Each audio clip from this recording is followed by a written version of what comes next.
la loi de l'Alliance. Sabbat, le 15 mai. C'est à mémoriser. Sache donc que c'est l'Éternel, ton Dieu qui est Dieu. Ce Dieu fidèle garde son alliance et sa miséricorde jusqu'à la millième génération envers ceux qui l'aiment et qui observent ses commandements. Deutéronome 7, 9. L'une des phrases importantes du Psaume 23 indique où Dieu désire nous conduire.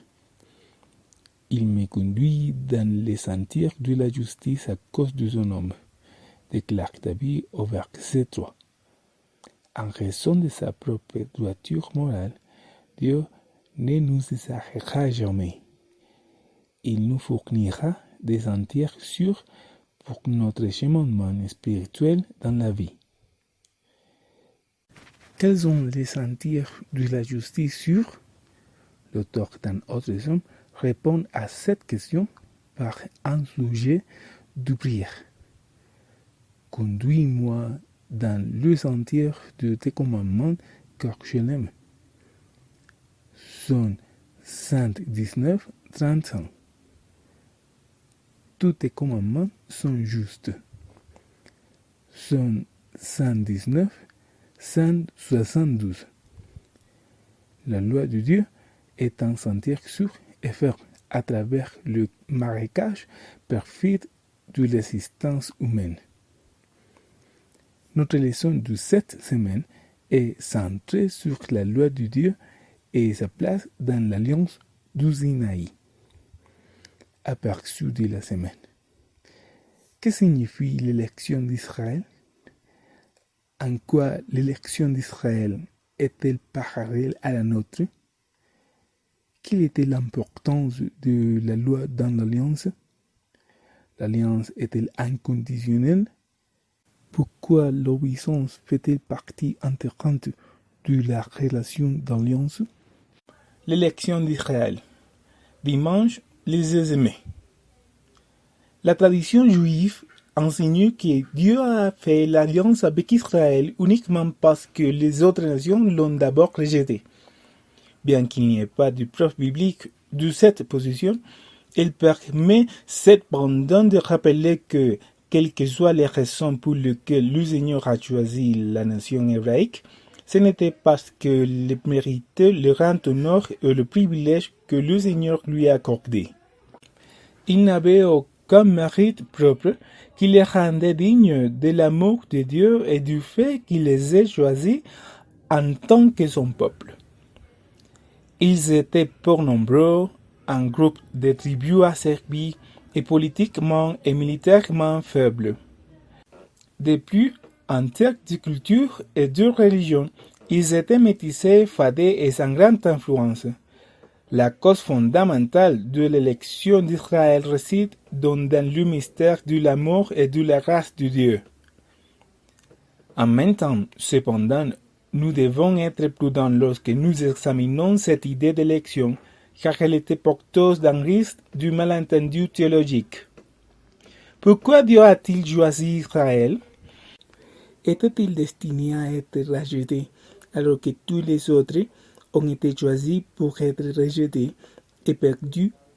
Ou bien a-t-il été choisi pour être un véhicule qui offrirait au monde ce qu'on lui avait offert? Comment les versets suivants nous aident-ils à comprendre les réponses à ces questions? Exode 19, 7. Vous serez pour moi un royaume de sacrificateurs et une nation sainte. Voilà les paroles que tu diras aux enfants d'Israël. Ésaïe 56, 7. Je les amènerai sur ma montagne sainte, et je les réjouirai dans ma maison de prière. Leur holocauste et leurs sacrifices seront arrêtés sur mon autel, car ma maison sera appelée une maison de prière pour tous les peuples. Hébreux 2, 9. Mais celui qui a été abaissé pour un peu de temps au-dessous des anges, Jésus, nous le voyons couronné de gloire et d'honneur à cause de la mort qu'il a soufferte, afin que, par la grâce de Dieu, il a souffert la mort pour tous. En tant qu'adventistes du septième jour, nous aimons nous considérer comme l'homologue moderne d'Israël, appelé par le Seigneur, non pas pour être les autres rachetés, mais pour proclamer au monde le message de la rédemption dans le contexte des messages des trois anges. En bref, nous croyons avoir quelque chose à dire que personne d'autre ne dit. C'est en gros la situation avec l'ancien Israël. Le but de l'élection d'Israël n'était pas de transformer la nation hébraïque en un clou exclusif, en accaparant la promesse du salut et de la rédemption. Au contraire, si nous croyons que Christ est mort pour toute l'humanité, alors la rédemption que le Seigneur a offerte à Israël a également été offerte au monde entier. Israël était censé être le véhicule par lequel cette rédemption devait être connue. Notre Église a été appelée à faire la même chose. Regardez votre propre rôle dans l'Église. Quel pouvez-vous faire pour aider à promouvoir l'œuvre que nous avons été appelés à faire? Souvenez-vous que si vous n'aidez pas activement, il est plus que probable que vous ferez obstacle dans une certaine mesure. Des relations d'alliance. Lundi, le 17 mai, il publia son alliance qu'il vous ordonna d'observer, les 10 commandements, et il les écrivit sur 2 tablettes de pierre. Deutéronome 4, 13.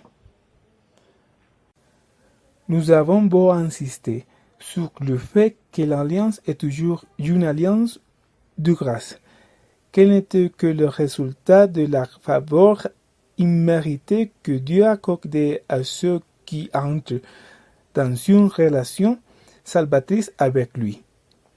La grâce n'est pas une autorisation de désobéir. Au contraire, l'alliance et la loi vont de pair. Elles sont en fait inséparables. Réalisez le test cité dessus. Quel est le lien étroit entre l'alliance et la loi? Comment cela montre-t-il à quel point la loi est fondamentale à l'alliance? Quand on réfléchit à ce qu'est une alliance, le concept de la loi comme partie intégrante prend tout son sens. Si nous comprenons l'alliance comme étant, entre autres, une relation, alors il faut établir une sorte de règle et de limite.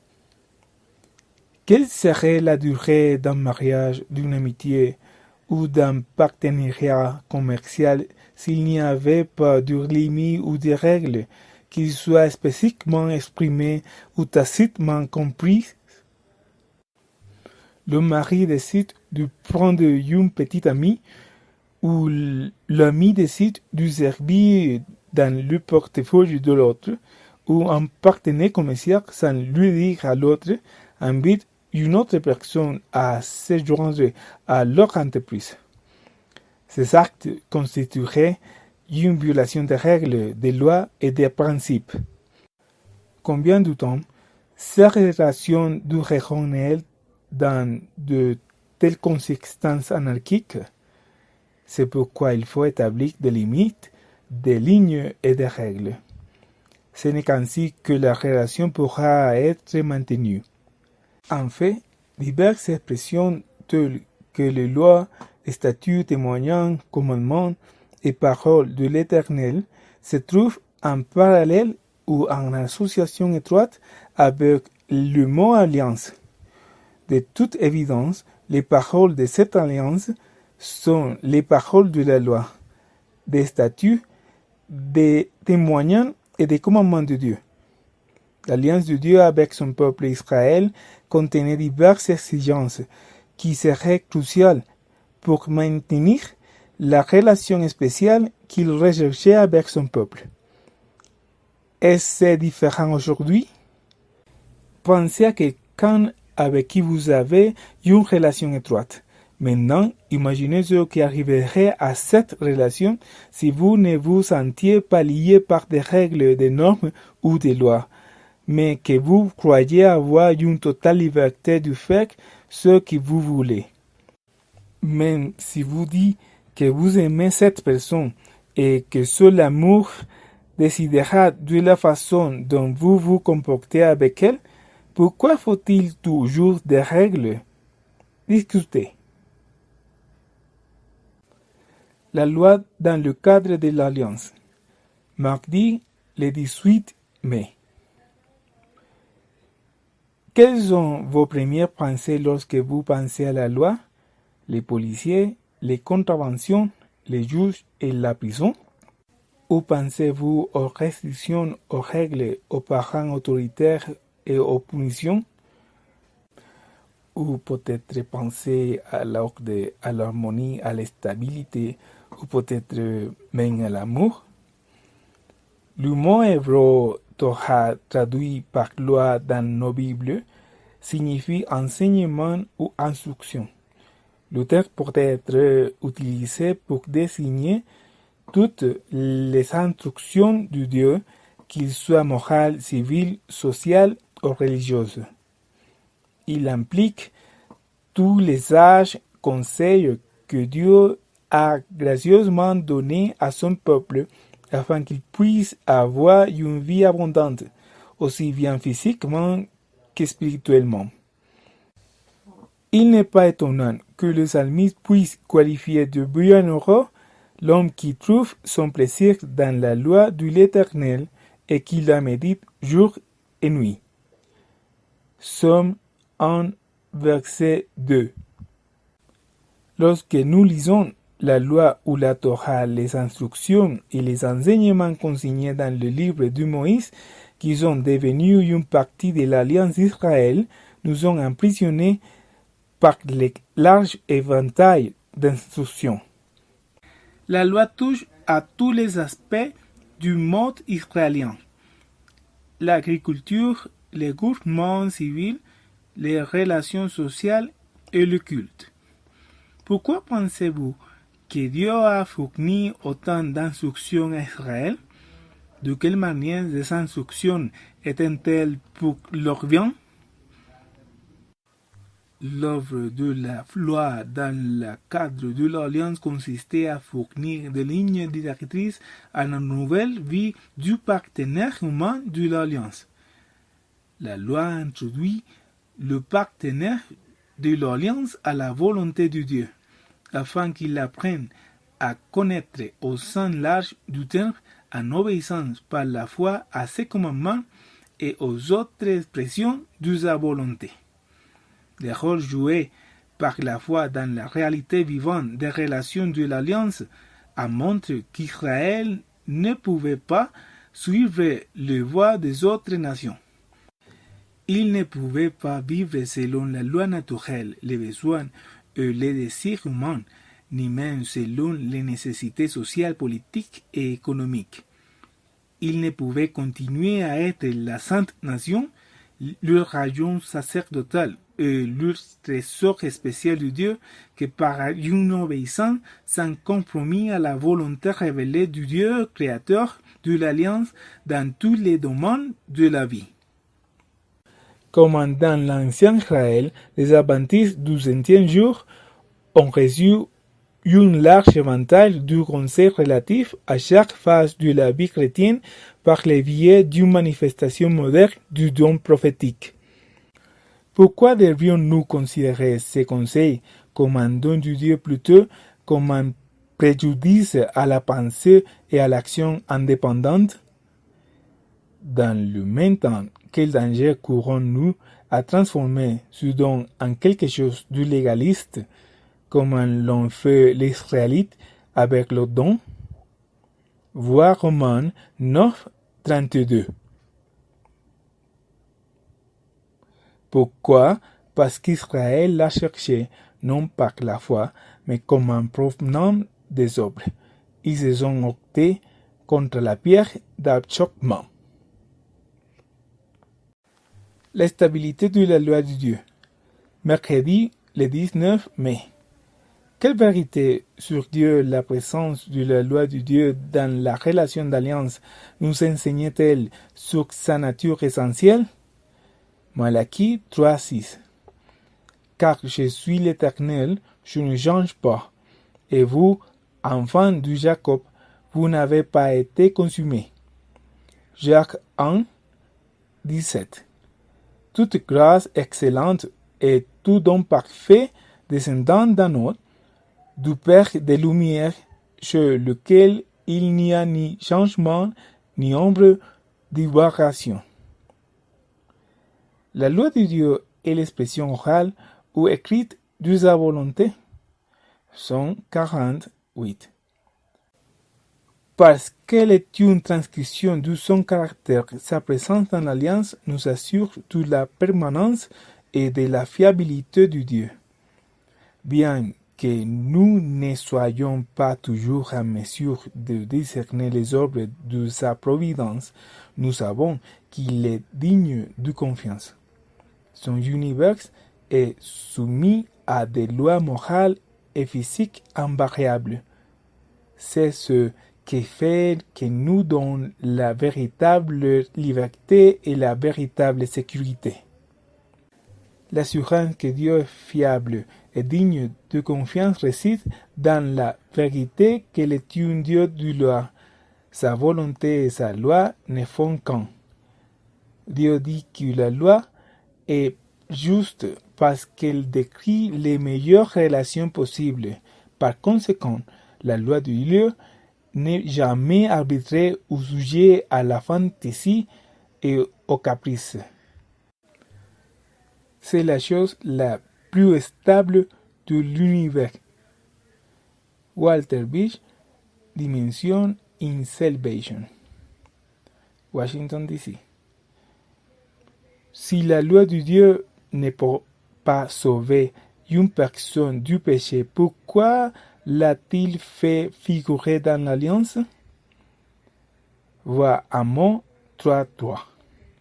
Deux hommes marchent-ils ensemble sans en être convenus? Une relation nécessite un accord et une harmonie.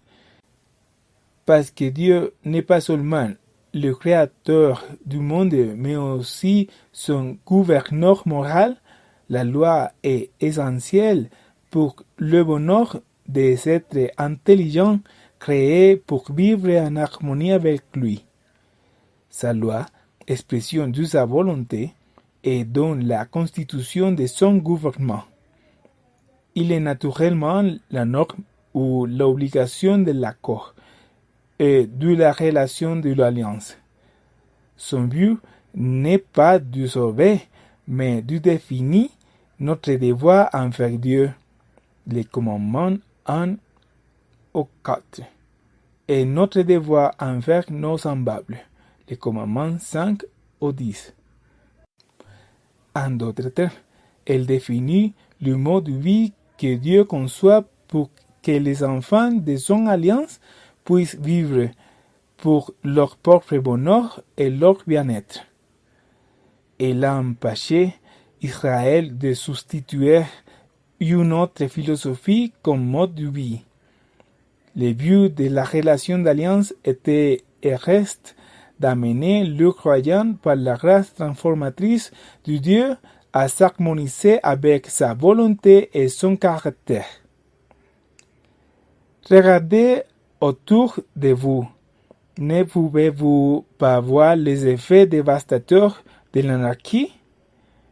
Même dans votre propre vie, ne pouvez-vous pas voir les dommages causés par la violation de la loi de Dieu? De quelle manière cette réalité aide-t-elle à affirmer la bonté de la loi de Dieu et pourquoi la loi devrait-elle être un élément crucial de notre relation avec lui? Si, jeudi le 20 mai. cherchez les versets suivants. Quel est le point commun entre eux et qu'est-ce que cela nous apprend sur la nature de l'alliance? Genèse 18, 19. Car je l'ai choisi afin qu'il ordonne à ses fils et à sa maison après lui de garder la voie de l'Éternel en pratiquant la droiture et la justice, et qu'ainsi l'Éternel accomplisse en faveur d'Abraham les promesses qu'il lui a faites. Genèse 26, versets 4 et 5. Je multiplierai ta postérité comme les étoiles du ciel. Je donnerai à ta postérité toutes ces contrées, et toutes les nations de la terre seront bénies en ta postérité, parce qu'Abraham a obéi à ma voix, et qu'il a observé mes ordres, mes commandements, mes statuts et mes lois. Exode 19, 5. Maintenant, si vous écoutez ma voix, et si vous gardez mon alliance, vous m'appartiendrez entre tous les peuples, car toute la terre est à moi. Lévitique 26, 3. Si vous suivez mes lois, si vous gardez mes commandements et les mettez en pratique. Dieu reconnaît ouvertement l'obéissance fidèle d'Abraham à mes commandements, mes statuts et mes lois.